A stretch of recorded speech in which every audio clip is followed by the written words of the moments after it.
Eh bien, on se retrouve pour cette deuxième partie de débat. Notre invité, donc ce soir avec lui, on va voir ensemble la réforme, ce qu'on pourrait traduire littéralement de l'arabe en français, la réforme du discours religieux. Eh bien, comme vous le savez, le grand imam d'El-Azhar a été à Berlin pour justement en parler. Une promesse, une volonté d'éradiquer le radicalisme religieux et d'éviter et d'essayer d'éradiquer ce phénomène de terrorisme qui d'abord naît du radicalisme pour aboutir à ces actes meurtriers. À quel point on peut le faire? Comment on peut mettre en place ce système, surtout lorsque nous sommes dans une société plutôt conservatrice et très attachée à sa religion. On va voir ça ensemble avec notre invité, Dr Mounir Hamza. Merci d'être avec nous. Je vous en prie. Alors, alors d'abord, je vous présente. Vous êtes d'abord penseur et puis journaliste, spécialisé dans tout ce qui est donc groupuscule terroriste et islamiste. Bien que j'aime pas trop dire islamiste, je préfère dire terroriste plutôt. Enfin, qu'est-ce que vous en pensez? Oui, le mot terroriste, c'est un peu plus adepte que le mot islamiste. Vous avez raison. Alors, on va d'abord commencer par vous parler un petit peu peut-être de l'actualité du radicalisme, si je puis dire, dans le Moyen-Orient. Comment l'évaluez-vous? Moi, je vois surtout, avant le Moyen-Orient, je vois l'Afrique et je vois encore d'autres, ce que vous appelez groupuscules islamistes. Il y a quelque chose qui s'appelle, un groupe qui s'appelle les Morabitoun. Oui. Qui ont infligé la terreur dans plusieurs pays africains, et ça ne passe pas tellement dans les médias malheureusement, que ce soit en Côte d'Ivoire, à Ouagadougou, donc au Burkina Faso, en Côte d'Ivoire. Je pense qu'il y avait aussi un acte qui était je ne me rappelle plus, c'était au Mali ou je pense que c'était au Mali. Alors vous avez, en plus de ce qu'on appelle les groupes qui se sont, disons, la déconfiture un peu de la Qada, vous avez d'autres groupes qui sont en train de semer la pagaille un peu en Afrique et qui sont encore plus violents que la Qada et ce qu'elle fait, et Daesh, à côté de nous. Qada un peu serait du côté des Shabab en Somalie qui se prétendent de faire partie de la Qada. Et pourtant, il y a déjà une division au sein du Shabab qui prétend faire partie de Daesh. Alors, c'est qui va monter le plus les enchères dans le domaine de la violence et du sang, l'effusion du sang. Et je vous rappelle un peu que ceux qui montent dans les échelons au sein de ces groupuscules sont les plus violents. Le plus vous êtes violent, le plus vous avez accès à monter jusqu'au sommet de ce genre de groupe qui se prétend donc parler au nom de l'islam. Oui, mais justement, comment est-ce qu'on peut justifier ces actes violents au nom d'une religion, que ce soit l'islam ou autre? Je vais dire quelque chose de très intéressant. Il y a un docteur, elle est polonaise, elle a présenté un papier très intéressant au sein du centre du Haram pour les études stratégiques et politiques. Et elle a dit que la flexibilité de l'islam, elle a présenté ça de manière assez intelligente, je vais dire, la flexibilité de l'islam, ça peut être un couteau à double tranchant, c'est-à-dire que c'est flexible d'un côté comme de l'autre. C'est flexible dans la modération, mais vous pouvez aussi sortir des textes, si vous le voulez, dans une intention qui soit tout à fait opposée à celle-ci, qui vont vous ouvrir un peu les portes de ce qu'on appelle ça, de toute la violence et l'effusion de sang que vous voulez. Donc c'est cette flexibilité qui fait le jeu des intégristes, comme, entre guillemets, elle fait le jeu aussi de ceux qui cherchent la modération dans l'islam. Alors, qu'est-ce qu'on préconise d'être extrême? Alors, si on est plus flexible, si la religion n'est plus flexible, qu'est-ce qu'on doit faire? On doit être rigoriste? Ça commence par qu'est-ce que vous recherchez de l'islam. Ces groupes-là, ceux qui le... Bon, elle a présenté, elle n'est pas la seule, elle a présenté les raisons qui poussent un peu à cette radicalisation. Et on va en parler d'ailleurs. Oui. Et parmi ces raisons, elle a cherché un peu, elle avait souligné l'idéologie, elle n'est pas la seule, il y a un autre colloque à la bibliothèque d'Alexandrie. C'est un Tunisien qui l'avait présenté, qui a été d'ailleurs mentionné dans le Haram. Il avait dit que les raisons idéologiques et intellectuelles sont l'essence de tous ces jeunes qui sont en train de se joindre à ce genre de ce que vous avez appelé au début groupuscule islamiste. Et ils ont des textes, bon, il a dit qu'il y a d'autres raisons, on cherche un peu la révolution, il y a le contexte social, économique, etc. Mais les textes qui sont présentés sont des textes, on peut appeler ça l'islam puritain, entre guillemets, et ça plaît à ces jeunes qui sont à la recherche, qui sont rebelles un peu au fond d'eux-mêmes, et ça correspond un peu avec cette mentalité de rebelle qui n'arrive pas à s'assumer dans son contexte familial ou dans le contexte de la société, et qui cherche à s'investir à travers, si on peut appeler ça, la violence et les actes extrêmes. Alors on y trouve dans la conjoncture de l'islam même coranique, je ne parle même pas de la tradition, on y trouve des explications aberrantes de versets coraniques comme étant l'islam, entre guillemets, puritain. Et ça a l'air de marcher. C'est pas que ça ne marche pas, ça a l'air de marcher. Alors, comment essayer de contrecarrer ça c'est une paire de manches. Non, mais justement, on aura un invité qui est professeur à El-Azhar, on l'aura peut-être par téléphone, j'espère bien, mais déjà, je vous pose la question à vous, une institution comme El-Azhar, qui se veut le chantre ou le centre du sunnisme modéré, alors en fait, du sunnisme, de la religion, puisque finalement l'islam n'a rien à voir avec toute cette violence. Enfin, finalement, l'enseignement de la religion véridique dans le monde. Quel doit être son rôle face à tout ça? Bon, il y a eu justement le voyage qu'avait fait donc le recteur de l'université du Azhar, le grand imam en Allemagne. Il a prononcé un discours très intéressant. Et je pense c'était il était invité par les parlementaires allemands. Il a présenté un islam qui est un islam souple, modéré, qui n'a pas en fait, qui est tout à fait dans le contexte actuel disons, de la globalisation, de l'adaptation de tout un chacun, c'est-à-dire des différents culturels, etc. C'était très positif de sa part.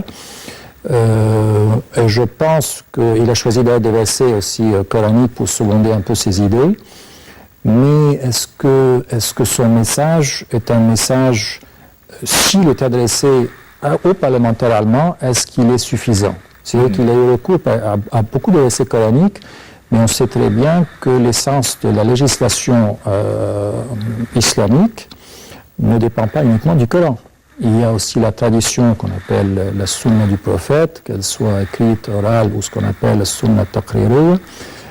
Ça, je pourrais en parler si vous voulez. Mais et il y a des textes qui, malheureusement, sont des textes qui laissent à penser que ce n'est pas du tout, que donc il y a un autre volet de l'islam qui a besoin peut-être d'un moratoire, qui a besoin d'une discussion beaucoup plus, disons, élaborée du Azhar, que je pense que le Azhar n'a pas fait jusqu'aujourd'hui, et qu'il est temps qu'il s'y prenne, parce que si le Azhar ne va pas faire ça, qui va le faire? Justement, on va parler de cette discussion. Alors, réformer quoi finalement? Est-ce que c'est réformer l'écriture du Coran ou réformer quelque chose en particulier? Jeudi, vous avez dans le Haram une page complète dédiée à Dr Ali Mabrouk, qui est décédé apparemment hier.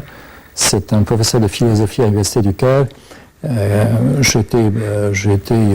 suis beaucoup ce qu'il écrivait. Il parlait depuis quelque temps d'ailleurs d'une réforme beaucoup plus avancée. Il montait très haut. Ce n'est pas par les différents courants sunnites, les 4 courants donc principaux sunnites qu'on va changer.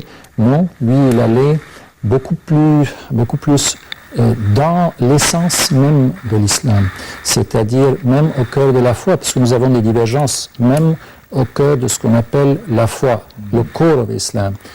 Le Azhar, par exemple, dépend de ce qu'on appelle le sunnisme. Non, ça c'est justement les divergences de la jurisprudence. Mais il y a aussi les autres... les écoles, les Hanbalites, ça c'est aussi la jurisprudence. Non, il y a quelque chose d'autre, ce qu'on appelle le courant, par exemple, Mu'tazilite. Ça, ce sont ce qu'on appelle en arabe ilm al-kalam.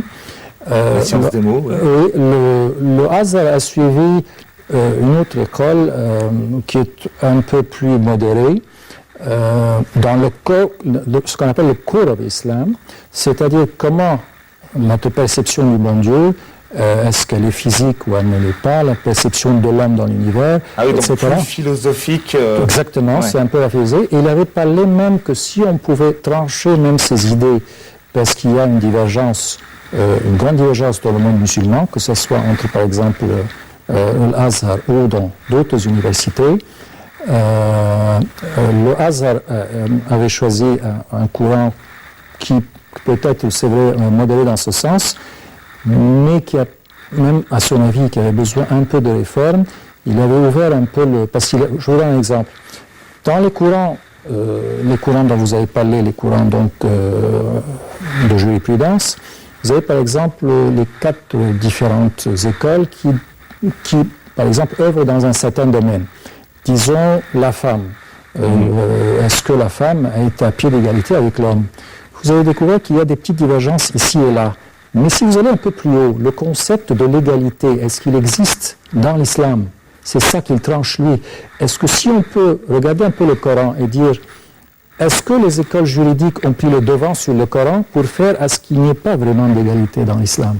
Alors s'il n'y a pas d'égalité, les 4 courants de jurisprudence, chacun va vous donner une différence d'opinion, mais alors, sous la tutelle de la non-égalité. Alors si on reprend ce qu'il y a de, si on parle de la femme, alors il y a un verset dans le Coran qui dit donc qui recommande donc de bien traiter sa femme et qui en fait on parle, voilà, je reprends le contexte, c'était pour le mois de Ramadan et puis donc il y a des choses à faire, à ne pas faire, notamment donc l'acte sexuel durant le jeûne.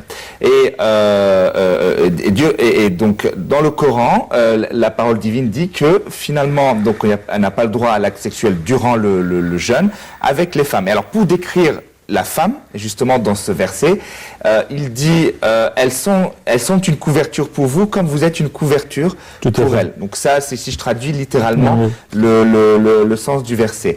Il y a, alors si on parle peut-être pas d'égalité, mais on parle de complétude en fait. Et dernièrement, par exemple, les savants certains savants, je ne dis pas tout, bien entendu, mais certains savants saoudiens sont en train de réfléchir à quelque chose nous sommes en 2016 et on est en train, alors que des gens sont en train d'aller sur la Lune, on réfléchit en Arabie Saoudite si la femme est un être vivant ou enfin voilà, on est en train de se demander si la femme a une âme, enfin des choses comme ça, alors qu'il y a des gens qui sont en train de parler de nanotechnologie, enfin bref, ça c'est leur bon, mais voilà, mais moi ce que je veux savoir, c'est que voilà, si on part de principe que il y a des versets qui sont souvent clairs, comme celui-là, donc on parle de complétude. Comment est-ce qu'on fait pour interpréter, justement, essayer de réduire, par exemple la femme, puisqu'on en parle, essayer de la réduire à un objet, alors que dans le verset, on dit une couverture. Donc, qui dit une couverture, ça veut dire qu'elle protège aussi, elle protège, elle complète. Enfin, comment on peut arriver à ça? Je vais, avant tout, je retourne une seconde à ce que j'avais dit avant. Si on regarde donc l'essence de l'islam, l'Azhar a emboîté le pas de ce qu'on appelle le courant Asharite, Al-Ash'aira. Il fait partie du courant donc, de la doctrine Asharite, qui est en divergence avec la doctrine salafiste. Donc il y a même au sein du Azhar, puisqu'il y a beaucoup un courant salafiste qui quand même commence à se répandre depuis des décennies. Malheureusement, ça va à l'encontre un peu du courant Asharite que l'Azhar donc a décidé de suivre depuis des années. Ça, c'est la doctrine de l'islam. Ça a besoin aussi de réflexion. Si je retourne un peu à ce que vous avez dit, je lève le chapeau au cheikh Ahmed El-Taïb pendant sa visite, parce qu'il a fait sous-entendre dans un certain contexte que la jurisprudence aurait pris un dessus sur le message coranique. Et là, je peux vous dire, il y a des exemples que je peux moi-même donner, que ce soit au niveau, par exemple, de l'esclavage, au niveau de la femme, au niveau de notre relation avec autrui, je pense que, je vous donne par exemple l'exemple par exemple de l'esclavage. Le Coran prend une direction en ce qui concerne l'esclavage, c'est se désister de l'esclavage. Mais petit à petit, oui. Petit à petit, comme vous dites, il y a Comme des démarches à faire. Parce qu'il y a des choses qu'on ne pouvait pas éliminer du premier coup, parce que c'était une habitude ancrée, donc on ne pouvait pas Exactement. dire... Voilà, l'alcool, on a commencé par dire n'approchez pas de la prière en ayant bu, et jusqu'à arriver à dire pas d'alcool. Exactement. Voilà. Dans l'esclavage, ce qui a pris le dessus avec les années, malheureusement, c'était une jurisprudence qui était pour l'esclavage. Pourquoi? Parce que ça a été sous l'influence de la société. Et c'était un des piliers, je dirais, économiques à un certain niveau de la société. Malheureusement, ça a pris un peu le dessus sur le Coran qui allait dans une autre direction. Et je pense que le Cheikh Al-Azhar avait, pendant son discours, fait référence un peu à cela, d'une façon, je dirais, très intelligente. Mais il faut aussi prendre en considération une autre chose. Il y a d'autres sources de la jurisprudence islamique qui a besoin de réformes chez nous. C'est-à-dire, je vous donne un exemple historique, par exemple. Alors, est-ce qu'on pourrait garder cet exemple, exemple de jurisprudence, et on va tout de suite juste passer à notre téléphone. Docteur Oussama Nabil, vous êtes directeur du département français à l'université d'Al-Azhar. Merci d'être avec nous ce soir. Ben, je vous en prie, bonsoir. J'aurais voulu vous rencontrer ce soir, mais bon, ça sera peut-être pour une autre fois. J'ai pas de chance. Ça sera sûrement pour une autre fois, Dr Oussama.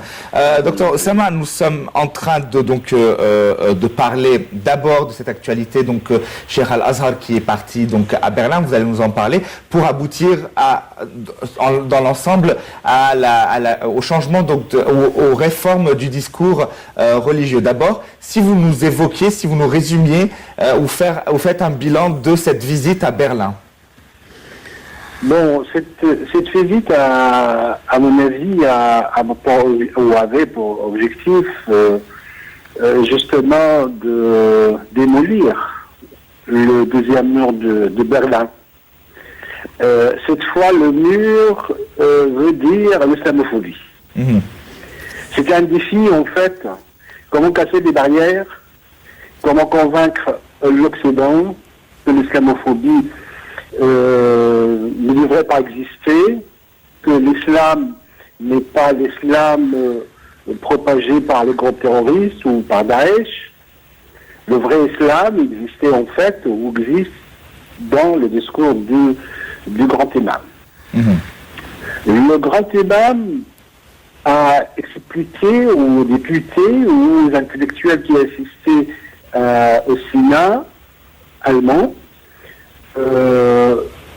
quelques problèmes qui faisaient amalgame, tels que le mariage entre musulmans et non-musulmans, tels que les versets qui traitent la défense, le djihad, qui est un problème toujours dans la tête des Occidentaux. Le djihad, pour eux, veut dire agresser l'autre. Or, le vrai djihad, c'est se défendre. Et je pense que le grand imam a réussi à convaincre les Allemands. Mmh. Sur quels critères vous pensez cela, Dr Oussama? Pardon? Sur quels critères, comment est-ce que vous pouvez-vous penser qu'il a réussi son objectif? J'entends mal. Je disais, vous venez de dire que le Cheikh d'Al-Azhar a réussi son objectif, convaincre... A réussi à convaincre, oui, justement, à convaincre que le vrai islam est un islam pacifique, contrairement à ce que pensent beaucoup d'Occidentaux. C'est essentiel dans le discours du grand imam. Oui. L'islam est une religion de paix. Oui.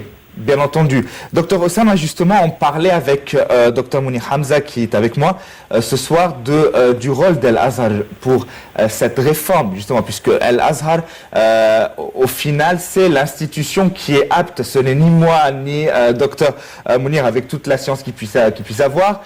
C'est cette institution qui est en charge de répandre l'islam véridique dans le monde. pourquoi est-ce que cette mission est si difficile? Est-ce que c'est par des divergences intrinsèques ou par des obstacles extérieurs à Al-Azhar? Non, les défis sont énormes. Il y a des défis intérieurs et il y a des défis extérieurs. Oui. Bon, les défis intérieurs, on le sait tous. Il y a la division, il y a entre salafistes, oui. frères musulmans et d'autres corps. Et cette division, en fait, dérange beaucoup l'Azhar. Parce qu'en principe, on ne devrait pas figurer en Égypte ces sectes ou ces courants de pensée où il y a vraiment des très grandes divergences. Les défis extérieurs sont plus importants, parce que ils concernent l'essence de l'islam. On parle d'un islam à l'extérieur que nous ne le connaissons pas à l'intérieur. Et à l'extérieur, ils pensent que l'islam est une religion de violence, de guerre, de théorie. Or, l'islam, comme je vous ai dit, l'islam n'a jamais invité les musulmans à tuer l'autre, n'a jamais invité les musulmans à agresser l'autre, ou n'a jamais invité à faire la guerre, mais à se défendre en cas d'agression. Si y a agression, bien entendu. Mais alors, on va reprendre. Vous avez dit qu'il y a, et vous avez confirmé qu'il y a effectivement des courants de pensée à l'intérieur de l'Azhar. Comment est-ce qu'on réunit, comment est-ce qu'on pourrait réunir tous ces courants pour qu'il y ait une idée commune? Parce que finalement, si vous par exemple, docteur Osama, vous allez, vous dites que, par exemple, la femme et l'homme se complètent et que chacun doit se respecter mutuellement et que finalement chacun ne peut pas vivre l'un ne peut pas. Alors qu'il y a un autre courant qui dit non, mais la femme, elle est selon un verset qui est malheureusement mal interprété aussi, il faut le dire, selon un verset qui dit que l'homme a une certaine supériorité, alors que c'est un contexte particulier finalement ce verset. Comment est-ce qu'on peut réunir tous ces courants de pensée? Justement, de savoir et de confirmer qu'il y a en Égypte une référence importante religieuse telle que l'Azhar. Il faut que tous les courants de pensée reviennent à l'Azhar. Oui, mais au sein même de l'Azhar, il y a des divergences. Comment est-ce que... Oui. Pardon? Au sein même de l'Azhar, c'est-à-dire que vous avez une pensée que peut-être dans notre même département ou dans le même secteur a une pensée tout à fait inverse. Comment est-ce qu'on peut réunir comment est-ce qu'on peut vous réunir sur le chemin de la droiture, si je puis dire? Justement, d'abandonner l'esprit sectaire. Parce que, en fait, la division ne mène que la perte. Oui. C'est ce qu'on voit aujourd'hui. Il faut justement se réunir sur l'islam du juste milieu. Je sais que ce terme est mal expliqué même aujourd'hui, le juste milieu. Chacun, même le plus terroriste, utilise ce terme, malheureusement, mais il reste à définir que l'islam du juste milieu, c'est l'islam basé sur la bonne compréhension de l'islam. Alors rassurez-moi, majoritairement, si je puis dire, le courant majoritaire dans l'Azhar, quel est-il? Pardon? Le courant majoritaire dans l'Azhar, dans quelle direction va le courant majoritaire de l'Azhar? C'est l'islam de juste milieu, l'islam pacifique. L'islam, c'est vrai que l'Azhar porte toujours le drapeau des Asharites qui ont une tendance pacifique et qui veut réconcilier à travers le temps et l'espace les liens entre tous les courants de pensée islamiques. Oui. Parlez-nous, c'est vrai qu'on a parlé de termes, de questions générales, mais revenons sur l'actualité donc de l'imam Al-Azhar qui était à Berlin. Si vous pouvez nous définir son discours, nous faire un bilan de son discours et nous l'interpréter. Quelles sont les grandes idées qui en sont sorties? Voilà, on a déjà parlé du vrai islam, de la tendance pacifique de l'islam, mais il est très important aussi de parler d'un point important dans le discours du grand imam qui est le lien ou les liens entre l'islam et le christianisme. Parlez-nous. Oui, continuez. C'était important de souligner ce point parce que on sait qu'en Allemagne, il y a aussi une tendance chrétienne importante. Donc, il fallait parler de l'importance du dialogue religieux. Mais le dialogue religieux, cette fois-ci, n'est pas dialogué pour convaincre qu'il y a une religion plus supérieure à une autre ou plus vraie qu'une autre. Mais non, il faut que toutes les religions célestes se réunissent pour servir l'humanité, pour établir la paix, pour enraciner la culture de la paix. C'est ça l'objectif, à mon avis, qui était très clair dans le discours de Grand Imam. Oui. Ça faisait partie vraiment des points principaux, hein, ou il y en avait d'autres? Oui, bien sûr, les liens entre les religions célestes. Qu'a-t-il dit le grand imam donc par rapport au terrorisme et à ce phénomène de radicalisation? Justement, il a condamné le terrorisme sous toutes ses formes. Et c'était clair et tranchant. D'accord. Docteur Oussama Nabil, merci d'être avec nous, d'avoir été avec nous donc pour cette édition, et merci pour les apports, les détails que vous nous avez apportés concernant la visite de Dr Ahmed Taïeb, le grand imam d'El Azhar, donc à Berlin au Sénat, au Bundestag, donc en Allemagne. Docteur Mounir, donc on parlait de quoi d'ailleurs? Le docteur a évoqué aussi le courant qui est le courant du Azhar, le courant doctrinaire du Azhar, qui est le courant Ash'arite, qui malheureusement n'est pas en conformité du tout avec le courant salafiste, et le courant salafiste a commencé à prendre une certaine ampleur malheureusement dans les dernières décennies au sein du Azhar. Ça, c'est une question à laquelle j'aurais aimé qu'il en parle un peu plus pour savoir pourquoi il y a eu cet ascendant. Je n'ai pas moi-même une réponse concrète à ce sujet. Je retourne à quelque chose aussi que le imam Ahmed Taïeb a évoqué, qui était très positif, c'était l'explication détaillée du fait que la musulmane ne peut pas s'associer dans le mariage avec un chrétien ou un juif. Il l'a bien expliqué. Il a dit parce que l'islam reconnaît les deux autres religions, mais les deux autres religions ne reconnaissent pas l'islam. Donc ça c'était essentiel qu'il explique pour que l'audience puisse comprendre pourquoi, parce que ça semble être injuste d'un côté. Il a essayé d'expliquer que d'entrer en matière, il y a quand même une divergence entre les deux. Ça, je pense que ça a marché. Mais pour le reste, est-ce que le message est passé? Le djihad, il a expliqué secondé par certains versets du Coran, il a très bien présenté. Mais je répète, il y a d'autres piliers de la jurisprudence islamique qui n'est pas mentionné, qui sont je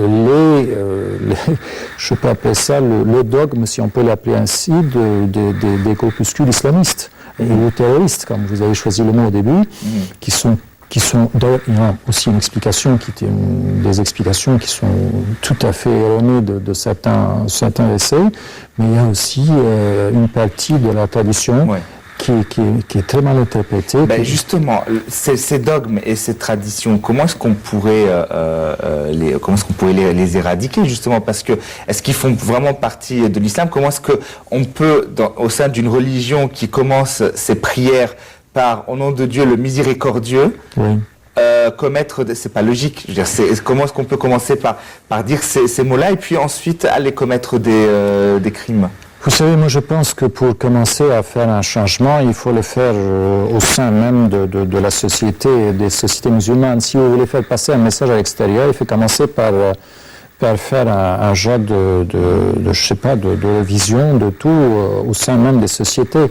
Parce qu'on ne peut pas faire passer un message à l'extérieur tant qu'à l'intérieur, on a des problèmes. Ici en Égypte, par exemple, on a maintenant des procès à l'encontre d'écrivains, de penseurs. C'est vrai que les procès ne sont pas intentés par le Azhar, mais j'aurais aimé voir un peu le Azhar se soulever contre ce genre de procès, qui jette quelques penseurs en prison avec des peines quand même qui vont à l'encontre de la Constitution dans laquelle il y a un article.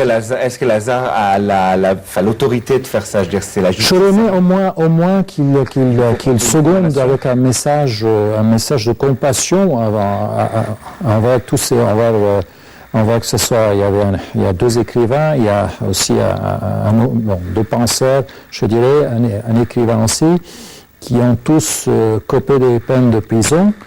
Je répète, sachant que ceci va à l'encontre d'un article de la Constitution.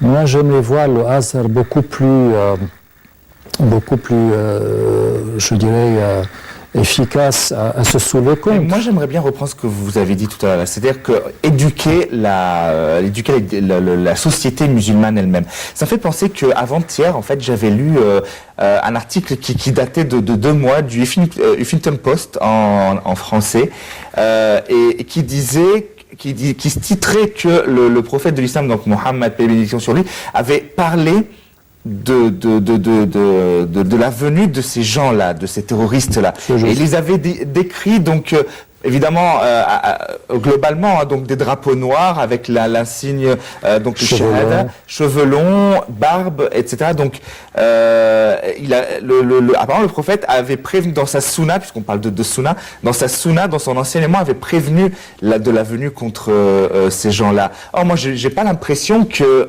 les jeunes qui rentrent dans ces groupes terroristes sont soit au courant de cette affirmation. Vous avez raison. Je pense qu'il n'y a aucune éducation de l'islam en tant que tel. Je répète, chacun a comme je parle de ces 2 colloques qui étaient intéressants, donc au Haram, au centre politique et stratégique, l'autre était à Alexandrie. Je lis un peu ce qui a été dit. Il y a tellement d'autres raisons pour justement ce nombre qui est quand même impressionnant, parce que je prends qu'un exemple, la Tunisie par exemple, il paraît qu'il y aurait 2000 combattants tunisiens et que les autorités tunisiennes auraient empêché 12 000 Tunisiens de s'infiltrer dans ces groupuscules terroristes. 12 000 pour la Tunisie, c'est un chiffre énorme. Attention, il y a 500 qui sont retournés en Tunisie. Qui sont, je présume, qui sont dans le collimateur des autorités policières. Reste à savoir combien d'Égyptiens il y a, vous n'avez pas de chiffres. La Tunisie est probablement le seul pays qui a avancé des chiffres qui seraient apparemment, d'après les autorités tunisiennes, des chiffres cohérents. Alors, c'est à se demander, ces gens sont partis pourquoi? Eh bien, justement, ce chercheur a dit que l'idée principale, c'était justement le message intellectuel et le message religieux. Donc, ça a été, c'était le message qui était, disons, le message clé était ce qui a été avancé, et c'était un message d'infusion de sang, c'était un message de violence, mais ça a passé. Alors ça passe dans les mosquées, il a choisi, hein, il a dit que ça passait par les mosquées, ça passe à travers les œuvres de bienfaisance, c'est lui qui l'a dit, ça passe par l'Internet, ça passe par les groupes, que ce soit Twitter, Facebook, etc., mais ça passe, et tous ces jeunes qui sont recrutés, le recrutement se fait comme ça. Oui. Alors, qu'est-ce que fait les instances, que ce soit l'Université Zaytoun, que ce soit Al-Azhar, etc. C'est vrai que l'Azhar aussi devrait s'investir plus dans la technologie. Il ne l'a pas tellement bien fait. Ça me fait penser à un problème. Un truc qui m'est arrivé, je suis désolé de parler d'expérience personnelle, mais bon, puisque ça peut apporter un truc. Mais il y a 2 semaines, je partais sur la route d'Alexandrie, puis je me suis dit, bon, j'avais 3 heures à passer, autant en profiter. Et j'ai fait une petite pause et puis je regardais une vidéo sur l'apprentissage de l'arabe. Je révisais un peu l'arabe, le peu que je connaisse, mais donc j'ai révisé un peu les quelques règles. Et au départ, c'était quelqu'un qui parlait français avec un accent maghrébin. Donc ça commençait avec une espèce de prière, une espèce de psaume. Mais bon, comme j'ai vécu en France, je connais un peu comment ça fonctionne. Je sais que on apprend l'arabe dans une espèce de halaqa, donc des cercles avec des gens plutôt, enfin ils sont pas profs, mais ils sont plutôt des imams, etc. Donc ça m'a pas vraiment choqué. Comme le Koteb. Voilà, ça m'a pas vraiment choqué. Puis j'écoute son cours était intéressant. Mais alors le truc à la fin. Pourtant, l'émetteur de l'émetteur n'avait rien à voir avec ce que je vais vous dire. Le titre n'avait rien à voir avec ce que je vais vous dire. Mais par contre, à la fin, quand il y a eu le générique de fin, j'ai vu le drapeau de Daesh.